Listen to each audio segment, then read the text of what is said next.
Most people say, I want to understand the Quran, but what does it actually mean? And most importantly, how do we actually understand the Quran? How is the Quran understood? Because here's something very important to realize. The Quran is not understood in isolation.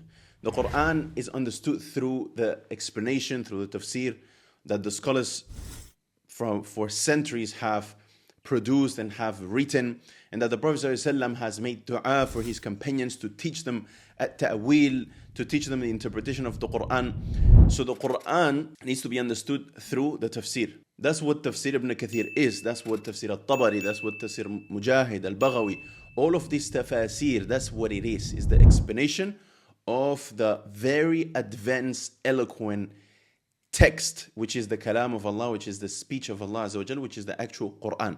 And this, as we said, is not something new. Even the companions of the Prophet ﷺ, when the Quran was revealed to them, and Arabic was their first language, they would still ask the Prophet ﷺ, what does this mean? What does that mean?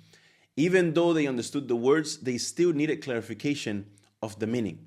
So what does that tell us? It tells us that learning the Arabic language alone is not enough to understand the Quran. But stay with me, what does that mean? Don't get scared. What I mean is that you still need to refer to the explanations given by the scholars.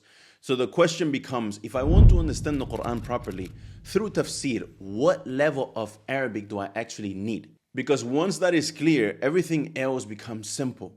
Now, instead of aiming for something vague, like I want to be fluent in Arabic, we define a very clear target, which is I need to reach a certain level in Arabic to understand the Quran through the tafsir, because that is where your connection with the Quran deepens. That is where meanings are explained. That is where your understanding of the deen expands. So instead of asking how long will it take me to become fluent, the better question is what level of Arabic do I need to get to understand the tafsir. Quick note, if you want the step-by-step technical breakdown of how I learn the Arabic language, how my students are learning the Arabic language right now at Andalus Institute, I have a 1-hour in-depth video that I have linked in the first link in the description. In that video, I explain the method and everything that's required in order for you to achieve that goal, and even learn from the comfort of your home as if you went to study to Egypt, Mauritania, Medina, or whatever it might be.